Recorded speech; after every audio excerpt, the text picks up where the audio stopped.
Hey there, welcome in. My name is Mike DeJohn, and this is Soundstage EDU. This show exists for the people behind the programs. The parents, the directors, the volunteers, the ones carrying things that most people never see. We talk about the real stuff here. Booster culture, leadership, burnout, governance, and what it actually takes to build something that lasts for the kids. So if you're in it, you're in the right place. But before we jump in, just a couple of quick things. If this show has helped you, even once, follow it, save it, come back to it. There are a lot of episodes here, and chances are something you're dealing with right now, we've probably already talked about it. And if you know someone else in your program, another parent, board member, or director who's in the middle of it with you, share this with them. Because these conversations, well, they hit different when you're not the only one hearing them. All right. Let's get into it.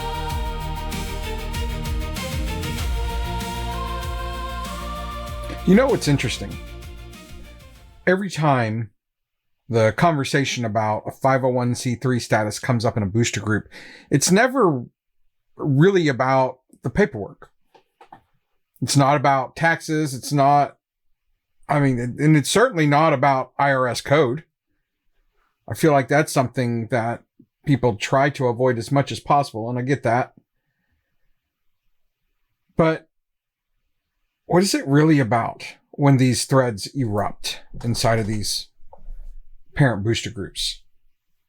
If you were to really break it down and distill everything that's happening in there, oftentimes literally hundreds of comments. What you start to discover is that the issue is fear. It's about fear. It's about control. It's about trust, or the lack of it. And if you read the threads, like the one I just came across this morning, you start to see a pattern. People aren't asking, hey guys, is this legally the best structure? They're not. What they're actually asking, if you really broke these down and really looked at them, they're asking things like, is this going to make our lives harder? Is this going to ultimately take control away from us? Is this going to expose us to risk? Is this worth it? Or should we just avoid the whole thing? And I get it. I do. Because a lot of you have seen things go wrong. If you're part of these parent booster groups on Facebook, you see it every day. You hear horror stories. You hear about money disappearing. You hear about schools overstepping. I have seen stories of leadership of some of these boards making decisions behind closed doors. And now someone comes along and says, hey, you should formalize this. You should become a nonprofit. And your gut reaction is, why would I willingly step into something that feels even more complicated than what we're already dealing with here? So that's what we're going to talk about today. We're going to try to. No fluff. We're going to try to avoid the legal jargon that seems to be running rampant right now. No fear tactics. Just real talk. Kind of look at it as if I'm sitting across the coffee table from you in the Lazy Boy, or we're sharing the couch, or we're sitting at the table drinking a cup of coffee and just talking through this. That's what I want this to feel like. Honestly, that's how I want all of these things to feel like. They don't always do. I get that. I get riled up too.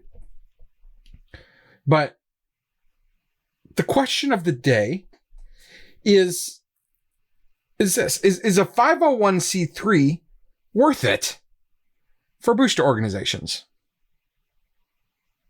There was an anonymous post in a group that I'm in that said, with all the discussions in the past few months regarding the possible pitfalls of being a 501c3, especially if not handled correctly, why do it? So we're going to talk about that. Because this individual says it honestly sounds like it's more trouble than it's worth. And I understand. I do. It's complicated. It's a lot of paperwork. It's a lot of what feels like hoops that you have to jump through. Feels like there's a lot of red tape. I get it. We come into this wanting it to be simple, but things in life that are worth pursuing are not always going to be simple. In fact, they seldom are. But let's start here. Let's try not to go off on any weird tangents, because this primary question is where most people get it wrong. The question is not, is a 501c3 good or bad? That's too shallow. The real question is, do we want structure or do we want convenience? Because that's the trade, my friends. And convenience feels good. It does. And here it comes. You know it's coming. Until something goes wrong. It feels good until something goes wrong. So let me address the fear that I'm seeing in these conversations. Because there's a lot of it. And I want to tell you guys that it's not irrational. To some of you on the outside looking at these, you're thinking that's irrational. You're crazy. You're nuts. Why are you thinking that way? Look, it's not. It's not irrational. It's learned. I saw comments in one particular thread that said, we don't want the school to control our money.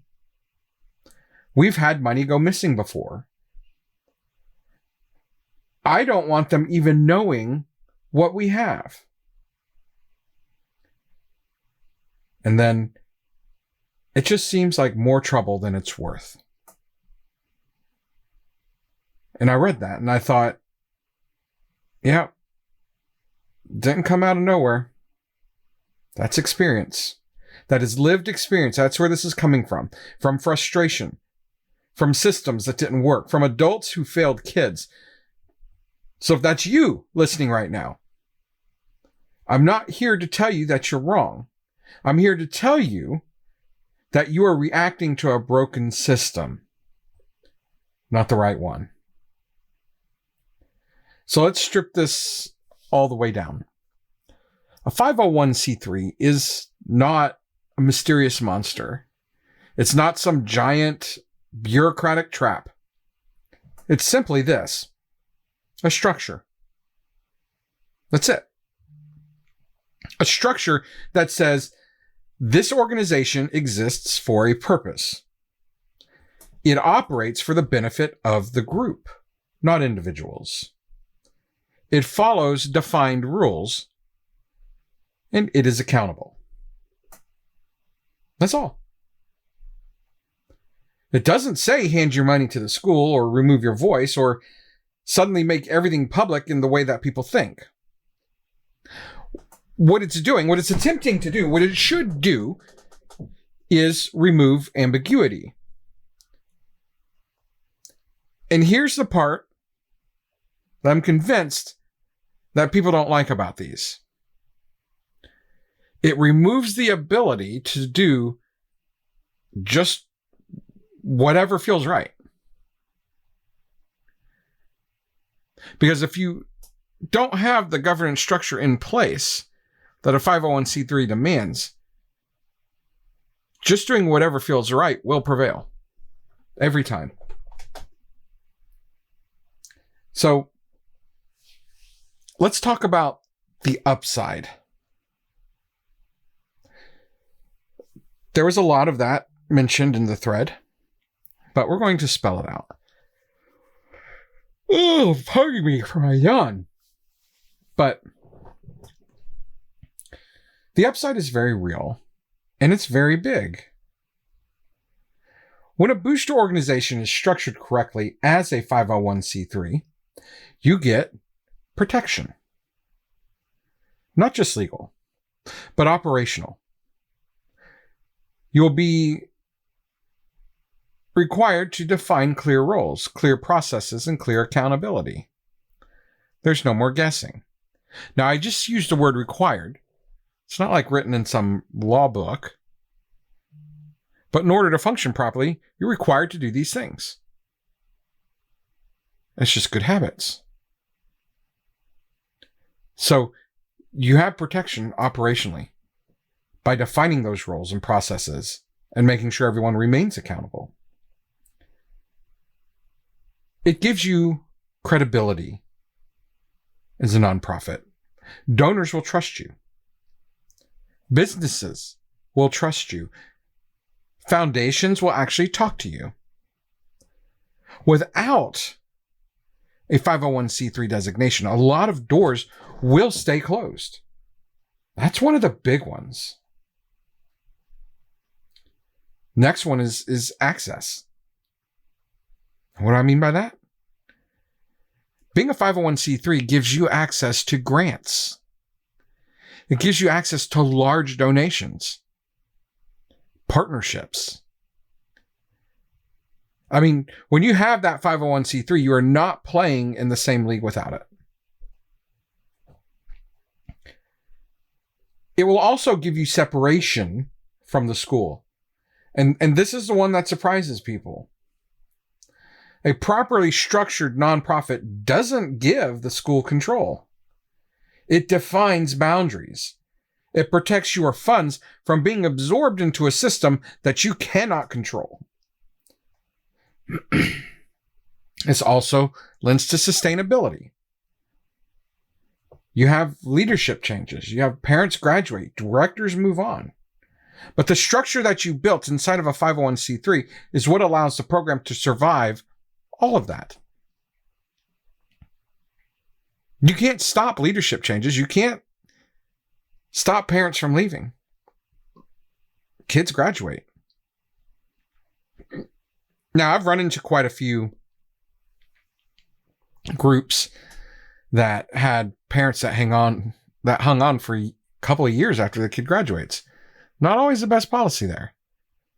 That's a little lack in structure. But let the people move on. Build a structure that gives them that off-ramp when they need to go. Don't trap people into thinking they need to stay. So, those are good reasons to do it. But let's address the elephant in the room. Let's be real.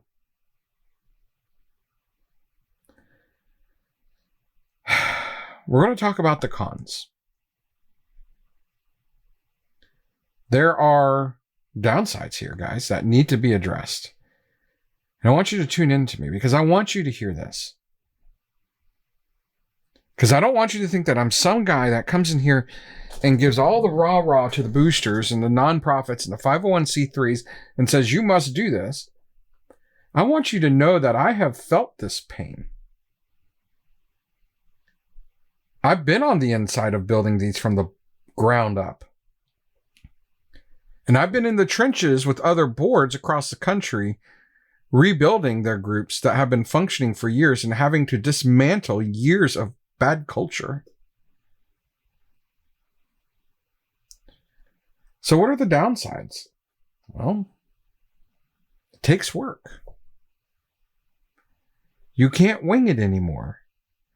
You're going to need bylaws. You need financial processes. And you need documentation and communication all along the way. You have to follow rules. You can't run money however you want. You cannot benefit individual students directly. And you absolutely cannot operate in gray areas, even if you think you can get away with it. That's where a lot of groups struggle. It also exposes weak leadership. Structure doesn't create problems. It doesn't. It reveals them. The exposition of weak leadership is the part that nobody wants to talk about here. Because when you introduce structure, you see all the cracks. Having a structure like this will also force hard conversations. Conversations about transparency, access to records, decision-making processes. Not everyone likes that. So here's the moment where we're going to flip this around, because everything I just listed as a con is actually the protection you've been asking for. You're worried about money disappearing and people making decisions in secret. You're worried about lack of transparency, and you're worried about power struggles. And the solution is the very thing that feels the most uncomfortable. Structure, accountability, clarity. So let me say this as clearly as I can. A 501c3 is not risky. It's not a pitfall. It's not creation of problems. Operating without structure is risky. Hoping people do the right thing is the drawback, is the problem. Avoiding governance because it feels hard, that's the biggest risk of all. Because no matter how you look at it, we have governance in everything we do. We just don't call it that. Go look up the word governance. See what it means. It's literally how we do things. And then, so the nonprofit structure, the 501c3, that's the seatbelt. It's not the risk. It's the seatbelt. And I know some of you are thinking, well, this sounds like a lot. Yeah, it is. But let me remind you of something. You're already doing hard things. You're raising money. You're organizing events. You're supporting programs. You're showing up for kids. You can do this too. Not perfectly, but intentionally. That thread that I read that's still open up on my desktop right here, it wasn't really about 501c3 status. It was about people trying to protect something that they care about without the tools to do it safely. And that's what this is. It's a tool. It's not red tape. It's not bureaucracy. It's not more trouble. It's a system, a structure, a way to make sure that when these kids show up, the adults in the room have their act together. Because the show must go on. But more importantly, it has to be built on something that lasts. If your group is in that spot right now, they're confused, frustrated, unsure what to do next, you're not alone. And you don't have to figure it out blind. There are ways to build this right, step by step. And if you need help navigating that, you know where to find me. This has been Mike with Soundstage EDU. Let's raise the bar together.